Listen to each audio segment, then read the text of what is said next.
और इसमें एक थोड़ा सा और क्लियर कर दूं, क्योंकि कल आप मुझसे पूछ रही थी कि मैम ये देवी आती हैं, हाँ, जैसे मंदिर में मैंने देखा है कि जैसे देवी आती हैं, तो मैम सच में ऐसे कुछ होता है क्या मैम? नहीं, क्योंकि मेरे में तो कभी नहीं आई, मैं भी बहुत मानती हूँ भगवान को, लेकिन मुझे जब मैं ऐसे देखती हूँ तो मुझे थोड़ा डर सा लग जाता है कि उनको सच में कोई मेडिकल ट्रीटमेंट की जरूरत है, उनका दिमाग ठीक नहीं है, या वाकई में ऐसा कुछ होता है। तो ये बहुत ग्रे लाइन है, समझ नहीं आता है।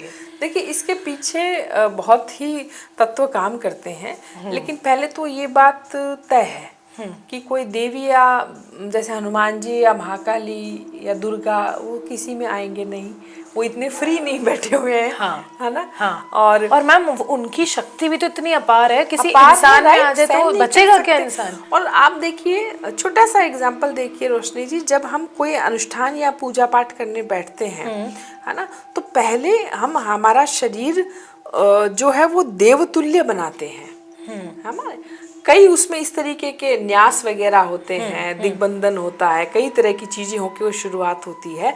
तो जो मनुष्य शरीर नहीं होता उस समय, जिस देवता की आप पूजन करने बैठे हैं, आप भी अपना स्वरूप देवतुल्य होके फिर उसकी पूजा करते हैं, देवमय होके।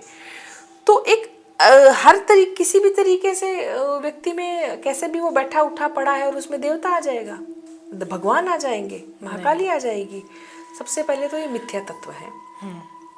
होता ऐसे है कि जिसकी कॉन्शियसनेस, जिसकी चेतना जितनी ज्यादा प्योर होती है, उसको प्रकृति के निर्देश, संकेत मिल सकते हैं। और जिन कुछ लोग ऐसे हैं, उनकी कॉन्शियसनेस इतनी प्योर है कि नेचर के जो संकेत है वो उनको एज इट इज मिलते हैं। यही वो संपर्क सूत्र है। जैसे कुछ लोग बता देते हैं ना, उनमें आता जाता कुछ नहीं है, पर वो बड़े सहज तरीके से बता देते हैं, बेटा ये हुआ था तुम्हारे साथ। तो आप कहेंगे हाँ, इनको कैसे पता? तो वो प्रकृति के लिए, वो प्रकृति के एनर्जीज के लिए ग्राह्य हैं, उन सात्विक सूत्रों के लिए, और उनकी कॉन्शियसनेस बहुत प्योर है ना। और इसके लिए मैं ये भी कहूंगी कि ऐसे लोग बड़े हृदय से पवित्र होने चाहिए।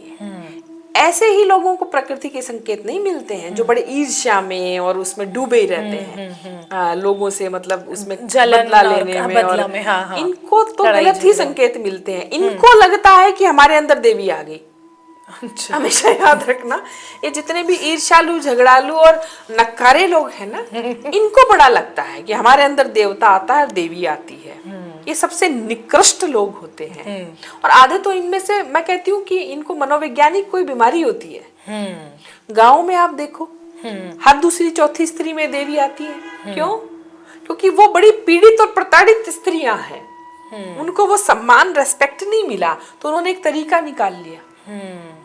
अब उनके पांव पूजे जा रहे हैं, माला पहनाई जा रही है, उनकी जय जयकार हो रही है, तो आनंद आ रहा है ना।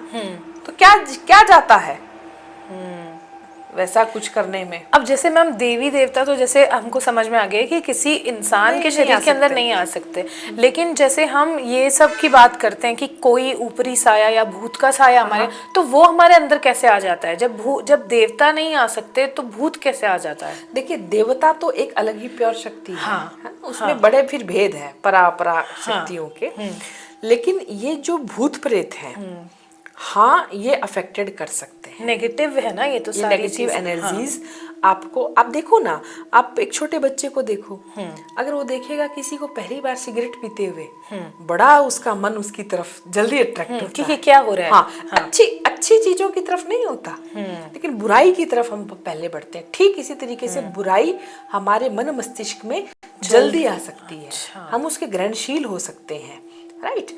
अब फिर इसमें यहाँ ज्योतिष का योगदान है। वो जैसे चंद्रमा वाले मैंने बात बताया, नीचे गण वाले, नीचे गण वाले हैं, या जो लोग मानसिक रूप से बहुत कमजोर हैं, उनको ये चीजें जल्दी अफेक्टेड करती हैं। या मैं कहूँगी कि 10% ही ऐसी पासिंग स्पिरिट्स या फ्री स्पिरिट्स होती हैं जो किसी को भाई किसी कारण से अफेक्ट कर सकती हैं। बाकी रोशनी जी, ये मैं यहाँ पे तंत्र शब्द तो यूज नहीं करूंगी, ये जो ब्लैक मैजिक है, इसका लोगों ने बहुत गलत फायदा उठा रखा है। कलयुग में समस्याएं इतनी क्यों बढ़ गई? क्योंकि बुरे लोग बहुत बढ़ गए। अब मैं आपके चैनल से खुलेआम कहूंगी, चाहे किसी को अच्छा लगे बुरा लगे, कि बुरे लोग नहीं होते, बुराई होती है। अरे भैया वो बुराई बुरे लोगों में ही रहती है। कान ऐसे पकड़ो चाहे ऐसे पकड़ो, सही बात है। लोग हैं, बुरे हैं, 100% है, अच्छे हैं तो बुरे भी हैं। और बुरे लोग बुराई करते हैं, लोगों को दुखी करते हैं, तंग करते हैं। मैं साक्षात उदाहरण हूँ। मेरे पास दिन रात ऐसे केसेस आते हैं, और वो केसेस ऐसे ही नहीं है। एक बंदा है IIT खड़गपुर से, अजमेर के हैं वो, इंजीनियर है वो। यहाँ जयपुर का एक केस है, 18 साल का बच्चा जो पागल करार कर दिया गया। SMS के डॉक्टर्स ने हार मान ली, और अंततः जब उसको इलेक्ट्रिक शॉक के लिए ले जाने वाले थे, तब उसके घर वाले मेरे पास पहुंचे कि रोके कि एक बार हमें इलेक्ट्रिक शॉक मत लगाओ, एक बार हमें एक चांस लेने दो। उस बच्चे को हमने 24 आवर्स में ठीक किया। और उसकी गलती क्या थी? वो यहाँ पे जयपुर में ही जो चले जाते हैं ना बच्चे कई बार घूमने पुराने किलों में, म्यूजियम में, वहां जाके उसने किसी के साथ छेड़छाड़ कर दी, किसी चीज के साथ। अच्छा। और वो सोई हुई चीज उस समय उसके साथ चल दी फिर, राइट? है ना? तो कुछ ऐसे एक्सपीरियंस भी हैं। मतलब अगर आप सुनना चाहेंगी तो उस बच्चे के साथ ऐसा हुआ कि वो जब नहा के बाहर आया और शीशे में अपना फेस देखा, जब वो ठीक हो गया, तब उसने मुझे बताई ये बात कि उसको अपना आधा ही फेस दिखा। अरे बाप रे। आधा फेस ही नहीं उसका, और वो वही शॉक्ड हो गया। और उसकी पलकें ही ऐसे रह गई। खड़ा है तो वो खड़ा ही है, और बैठता है तो वो बैठता ही है। अरे। डॉक्टर्स ने उसको इतनी ड्रग्स की हाई डोज दे दी कि 1 मंथ में उसका 16 kg वजन बढ़ा, और उसमें कोई सुधार नहीं आया। उल्टा वो 10 बीमारियां उसको और हो गई विदिन 1 मंथ। ये जो षट कर्म होते हैं, ये शरीर में विभिन्न तरीके से असर करते हैं। क्यों नहीं? जैसे मैंने सुना है, जो नजर लग जाती है तो बाल काफी झड़ते हैं, या वेट लूज हो जाता है, चिड़चिड़ापन होता है, ये सारी चीजें होती है मैम। देखिए, पुराने लोग कहते थे ना कि भाई हमें कि बाल बना के कहीं ऐसे फेंकना हाँ, नहीं चाहिए फेंको बाहर, नहीं, या ऐसे खुले कहीं मत फेंको, दबाओ, खुले बाल छत पे मत घूमो, ये वो कपड़े अपने बाहर रात को मत सुखाओ, उतार के लेके आओ, है ना? देखिए, हमारे बाल, हमारे नाखून, हमारे वस्त्र, सीधा सा कारण है कि इनके अंदर अथर्व प्राण होता है हमारा।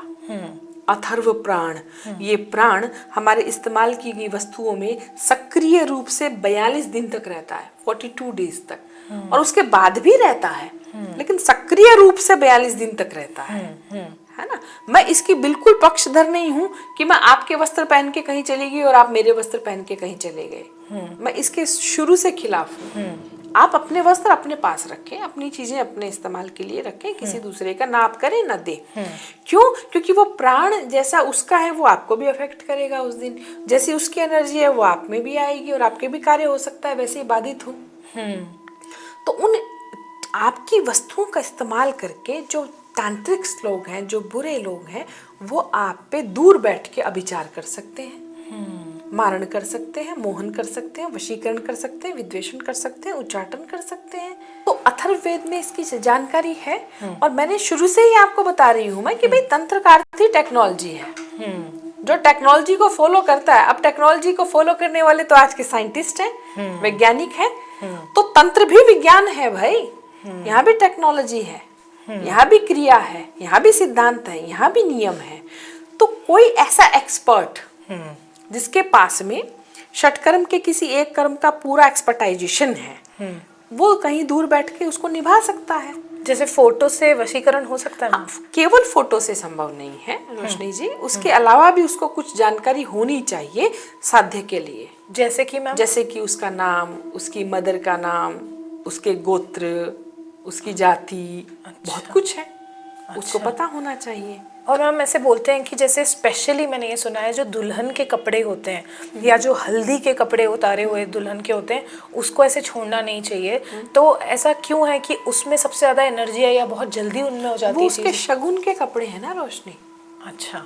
वो उसका कोई शुभ कर्म होने जा रहा था, और वो उसकी उतरन है उस समय की। जैसे हल्दी के कपड़े हैं, है ना, अब इनका प्रयोग करके तो उस पर जल्दी कुछ किया जा सकता है। वैसे देखो, कई संस्कृतियों में आपने नोटिस किया होगा कि शादी के समय कुछ ऐसी रस्में थी कि जैसे दुल्हन के मेहंदी लगे, उसके बाद में जिस लड़की के लगे उसकी शादी हो जाएगी। हाँ। दुल्हन कई उसमें वो कलीचड़ी बोलते हैं ना उसको, जिनके पास उसकी शादी हो जाए। तो यानी ये वो शगुन के पार्ट है। इनमें हमारा विश्वास है ना। तो हो सकता है कि फिर वहां पे कुछ एनर्जीज भी ऐसी हैं, तो इनका अच्छे कर्म के लिए भी उपयोग किया जाता था और बुरे के बुरे के लिए भी उपयोग किया जाता था। अब जैसे मैम सफेद मिठाइयाँ बोलते हैं कि खानी नहीं चाहिए, तो बाकी मिठाइयाँ खा सकते हैं, सफेद से क्यों जल्दी हो जाता है? अगर किसी पे कोई प्रयोग हो रखा है और उसको ये हिदायत दी जाती है कि तुम पर्टिकुलर इस कलर के कपड़े नहीं पहनो, तुम पर्टिकुलर ऐसी मिठाई मत खाओ, तो उसको वो फॉलो करना चाहिए, है ना। सफेद हो सकता है कि सफेद का जो उसमें कुछ ऐसा तत्व है ना, कि वो उसमें एनर्जीज जल्दी पास की जा सकती है व्हाइट कलर के अंदर। अच्छा, है ना, वो ग्रहणशील कलर है ना, तो उसमें की जा सकती है। या कुछ पंथ या संप्रदाय तांत्रिक के कुछ ऐसे भी हो सकते हैं जिनमें कोई पर्टिकुलर कलर के प्रति उस पर क्रिया की जाती हो, पर्टिकुलर मिठाई में क्रिया की जाती हो, है ना। तो मैं कहूँगी कि अगर कोई पहले से अफेक्टेड है और उसको पता है तो वो इन चीजों से बच के रहे, थोड़ा दूर रहे। किसी का दिया हुआ तो बिल्कुल नहीं खाए। और वाइट चीज जैसे आपने कहा, तो वाइट चीज बिल्कुल ना खाए। और मुझे बड़ा मैं दुख के साथ बता रही हूँ आपको इस चीज को, क्योंकि हम लोग एक्सपीरियंस करते हैं ना, ये वास्तविक अनुभव है।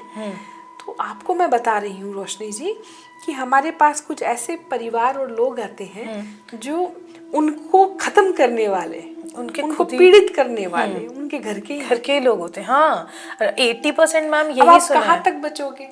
आप किसी पे तो विश्वास करोगे ना।